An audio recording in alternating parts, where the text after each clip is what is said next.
Hey friends, got my cozy sweatshirt for this one. A little bit more of a hard topic today. Actually, all of my videos are hard topics. Let's be honest here. I got a question after my To Train Up a Child review that made me think that maybe this isn't a one and done topic, that perhaps I need to delve a little bit deeper.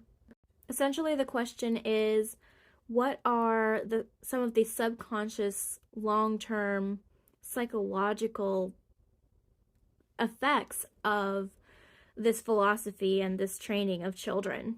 And what can it lead to in adulthood? I feel like I am qualified to speak on this because I was raised in it and I am a survivor of this philosophy. I've gotten out. I've been studious. I have learned the other side, and I think I have some comparison now. Now I know how absolutely essential it is to model correct behavior to children. It is vital to teach children social emotional skills when they are young. Children are little sponges. Whatever you model to them, whatever you teach them, in the formative years of their lives is going to be the deep root of their psyche. What you teach and model to children in these pivotal years becomes their subconscious. It becomes their core programming. Children are mirrors. They mirror what they see, how they're treated. As parents, you do have a huge responsibility. Nobody gets this 100% correctly, and nobody expects you to be 100% perfect. After all, you are human, and modeling that humanity to your children is also very important. Teaching them that you too have bad days and mess up and don't have it 100% correctly is a huge and very important thing to teach them. It kind of lets them know that they are not expected to be 100% perfect either, and that's unattainable. You have this beautiful opportunity to model for your children how to take accountability when they mess up and how to make things right. Modeling correct behavior and teaching social emotional skills will become the core of your child's psyche. But what happens to a child's psyche when they are trained under the Pearl's philosophy? I don't know if I'm ready for this one. Here we go. This is important. What behavior is modeled to children according to the Pearl's philosophy? And what are the equated effects on a child and then adult psyche? I do speak according to my own experience, but these effects are prevalent of this philosophy. Parents are 100% in control. Children have zero voice or choice. Questioning a parent for any reason is a punishable offense. The resulting programming: no ability to think for yourself. Being subject and subservient to all other people, especially authority figures. Finding your voice, questioning, speaking up becomes such a fear-inducing, anxiety-inducing endeavor. Your programming is telling you that you're wrong and that you're going to be punished for speaking up and for questioning and finding your voice at all, because you're not allowed that. Even as an adult, it completely stops you from having the ability to make decisions and to question why things are a certain way. That's a very scary thing. Freedom of choice as an adult feels so scary and so wrong because as a child, you were never allowed the freedom of choice. You just had to do whatever you were told without question. You never learned to analyze the rightness of a decision, and you're always afraid of making the wrong decision and having the weight of punishment upon your shoulders. It's terrifying, which leads to another view of this philosophy. That being that if a child voices a need or a want, they are selfish and willful. That leads to not being able to voice needs or wants without feeling immense guilt and shame and feeling so burdensome, Like you're burdening others by asking for what you want, for asking what you need, for having needs or wants at all, because you always feel like it's at the expense of the other people. It's at the expense of those you are asking. I am not advocating for selfishness, but having a need or a want is not selfish. These two things go hand in hand. The inability to make decisions often stems from not being able to express needs or wants. There is immense guilt and shame for those raised in this philosophy. Children are taught from their earliest moments that they were born with a sin nature and that they are innately sinful and prone to evil doing. Now, that is biblical. It instills our need for salvation and God's grace. But where this philosophy differs is that it holds no grace or mercy for wrongdoing or the wrongdoer. It reflects that when they misstep, intentional or not, they will bring wrath upon themselves without the opportunity for a defense or second chance, and that their offenses will forever be held against them, even after forgiveness is extended. It completely distorts the nature and purpose of forgiveness. According to the Pearl's teaching, when a parent accuses a child of wrongdoing, the child is not allowed to correct the parent, explain, or defend themselves, even if they are innocent of the wrongdoing that they have been accused of. It is considered talking back, making excuses, and disrespectful to authority. Parents are at liberty and even encouraged by the Pearls to assume the heart motives and intentions of their children and young adults. Countless times growing up, my parents told me that they knew me better than I knew myself. They knew my heart better than I knew it. They knew my mind better than I knew it. They knew my intentions, my motivations behind everything that I did better than I did. These assumptions are encouraged by the Pearls and their training. When a parent assumes the motives of the child and their heart intent, this usually negates any explanations or truth that the child presents in their defense. When a parent is wrong and they do accuse their child unjustly and punish them unjustly, they are not supposed to apologize, according to this philosophy. They are the parents, they are the authority figures, therefore they do not have to admit when they are wrong. A child is not deserving of an apology, and if they think they are, that is disrespectful. If they ask that the parent apologize, that is considered a challenge to the parent's authority. Rather than admit that they are wrong, a parent will just claim that they are punishing their child for a future offense because they know them and they know their heart intent and that they are going to be sinful and willful again. When parents assume the heart motives of their child and they don't give their child a chance to prove them wrong, the child will begin to just believe that they are damned if they do and damned if they don't. If they do right and they are accused of wrongdoing, they can't defend themselves. It's wrong to defend themselves. They're just supposed to take the punishment willingly because they're also being punished for future offenses that their parents know that they will commit. Knowing that that is what their parents believe of them, that they expect to be disappointed and they expect their child to fail, because they believe their child to be so innately wrong, that is so incredibly damaging to that child's psyche, to the psyche of the adult that they are becoming. That person's self-talk becomes so hopeless. They believe themselves incapable of measuring up to this high standard that is set for them. They live in terror of inevitably messing up and displeasing others and incurring punishment and having affection and goodwill withheld as a result. It makes them feel like they can never be good enough. They are wrong and rotten to their core. They are incapable of being worthy. No matter how hard they try, no matter what they do, no matter how good they are.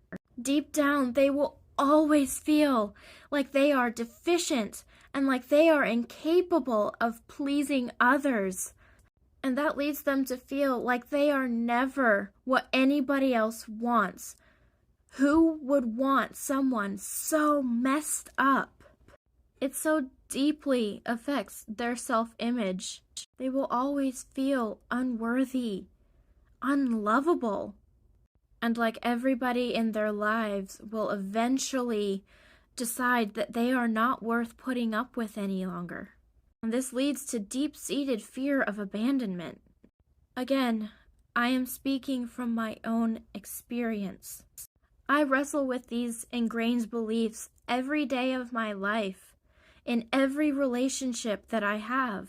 It is so hard to remember that I am worthy of love, and I am not just wrong and rotten to my core.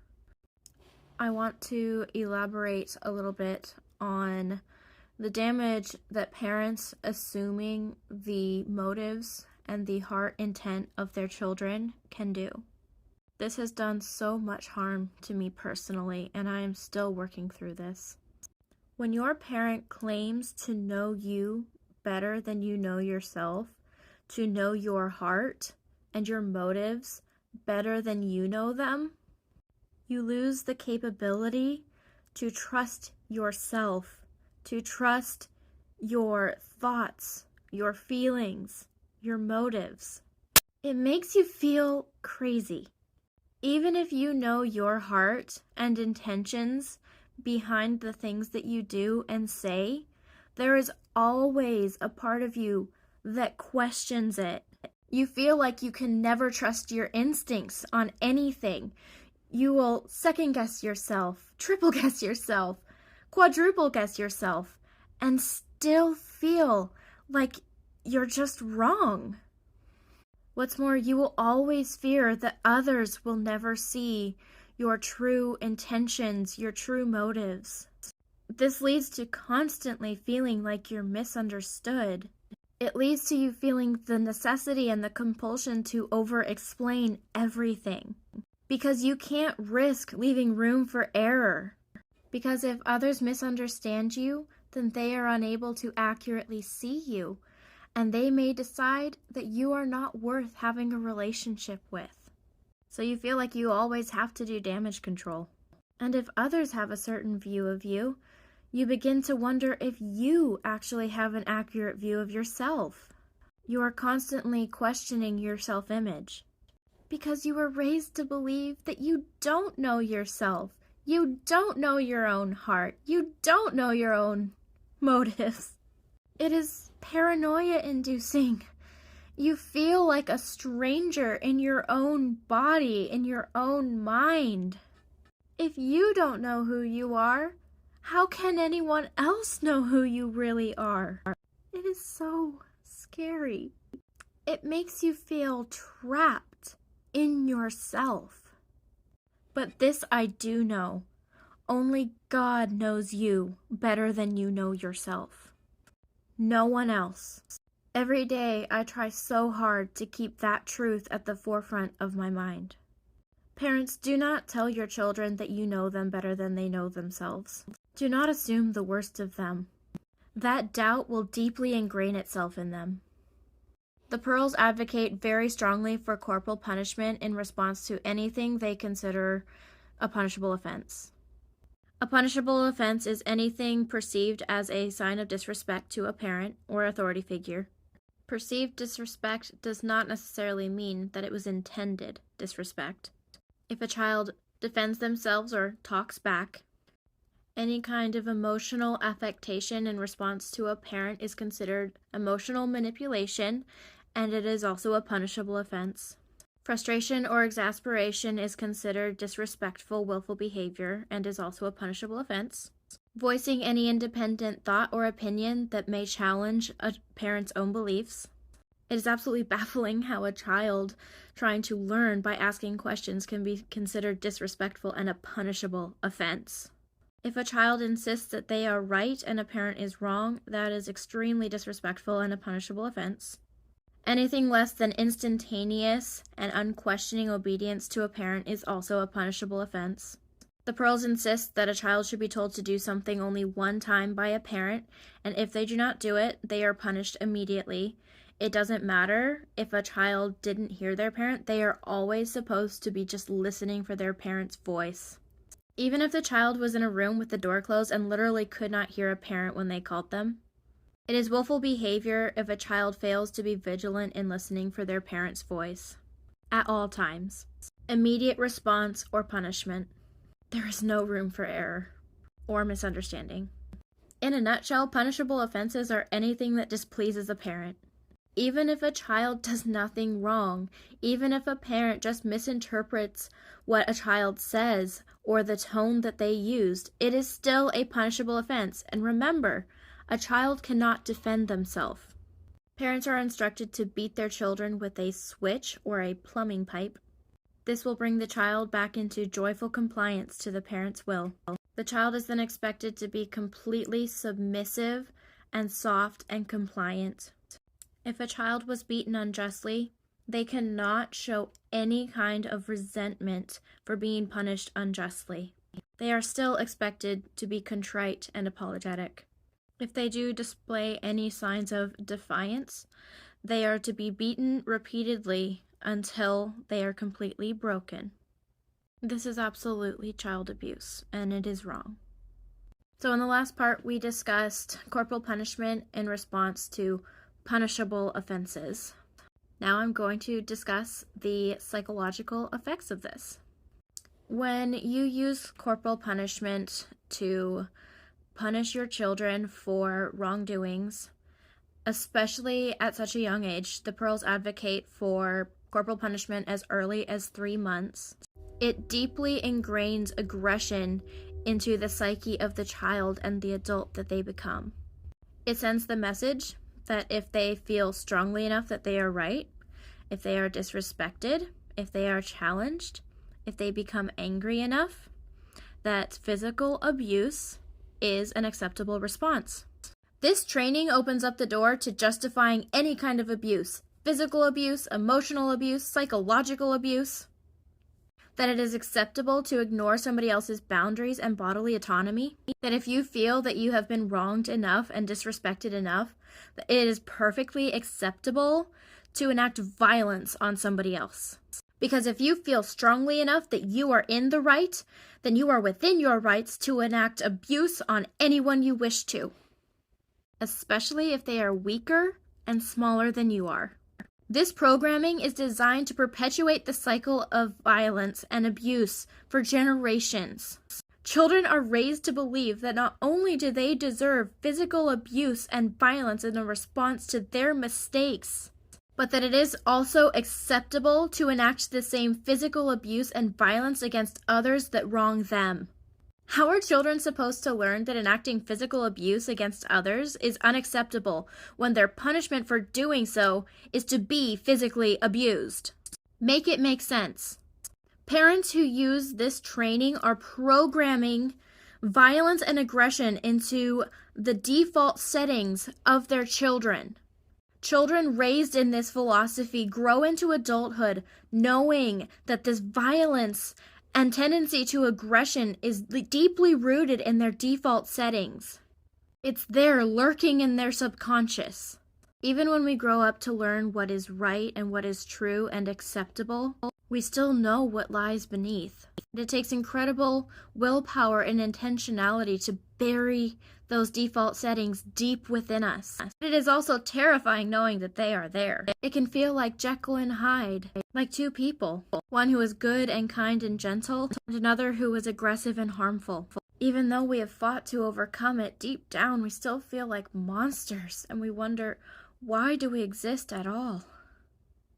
Do you see now how absolutely destructive this parenting philosophy is?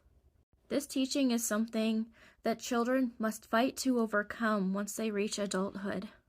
I have had to unlearn everything that I was trained in, and I am still struggling with it. The damage that this training has done to me personally. The absolutely harmful and toxic ideologies that were programmed into me. Sometimes I fear that it has done irreparable damage. I grew up believing that I am utterly worthless and that this world would be better without me. I am innately evil and a monster, and that even God's grace cannot cover me, because there is no way that I will ever be good enough to please Him. Because I was never good enough to please my parents. The child that they prayed for 11 years only brought them disappointment. I couldn't be what they wanted me to be. I didn't break. I was too strong-willed. Now I thank God for the strong will that He gave me. But at the time, I just prayed that somehow I could be good enough to please them. All I wanted was their acceptance and their understanding. And honestly, I do feel like some part of me did break beyond repair. There were so many times I almost took myself out of this world, or kneeling beside my bed at night, praying that God would take me to heaven, but fearing so deeply that I would go to hell instead, and feeling selfish for ever contemplating the thought at all. I tried so hard, for so long, to please them, but in the end I couldn't. In the end I had to realize that they were wrong. When I lovingly confronted them and told them how damaging this teaching was to me, rather than humble themselves and entertain the idea that they may have been wrong. In the end, I found out that I really am worthless to them, and that their love was completely conditional upon if I fit into the box that they wanted me to fit in, because I questioned them this one last time and told them how much they hurt me. They cut me off and disowned me completely. I no longer have parents, and I no longer have sisters. All because I didn't break. I saw the truth through the lies, and I brought it to their attention. It is painful and devastating, but now I can deconstruct and heal and live in freedom. I am still living with so much pain and trauma from the way that I was raised. I am deconstructing it every day. Many people have told me that they are amazed that I still believe in God and have held on to my faith. Honestly, my faith looks very different now than it used to. My faith is my own now. It's not my parents'. It's not what I was told to believe. I was raised with a completely distorted view of God. I viewed God as angry, vengeful, and unforgiving. I thought nothing I did would ever be enough. I didn't think I could ever be sure of my salvation. I was so scared that He would see me exactly how I saw myself, beyond hope and worthless. Why would He save one such as me? But even though I saw myself as worthless and undeserving, my God sent His Son Jesus to save those such as me. See, I may see myself as worthless, but He sees me as priceless, because He and He alone sees my innermost heart. He made me. He knit me together in my mother's womb, and He says that I am fearfully and wonderfully made. He has chosen me. He has saved me because I believe in Him and I have faith in Him. No matter my worth to my parents, no matter what they say about me, no matter what others may say about me, that is not where I find my worth. That is not where my hope lies. My God is a God of grace and mercy and forgiveness. His salvation comes by faith and not by works. My God gave me the strength to survive the way that I was raised. He is giving me the strength to deconstruct those harmful beliefs and to find healing and peace and freedom in Him and the promises that He has for me. I am still deconstructing and sorting through all of the harmful ideologies that I grew up in, sorting truth from fiction. I still have a very poor self-image, and I still struggle with feelings of worthlessness and feeling like I'm not a good person and I'll never be enough. But I am so thankful and joyful that I belong to a God that is bigger than all of these things. He has brought people into my life that love me and support me unconditionally. I have an amazing husband who loves me more deeply and more selflessly than I ever thought possible, who sees me for who I am and loves me. I have been adopted by his family and have their love and support. I am gaining family that I was never allowed to have a relationship with before. I have an amazing group of friends. God has given me freedom and joy. He is healing my hurts, giving me hope for a future.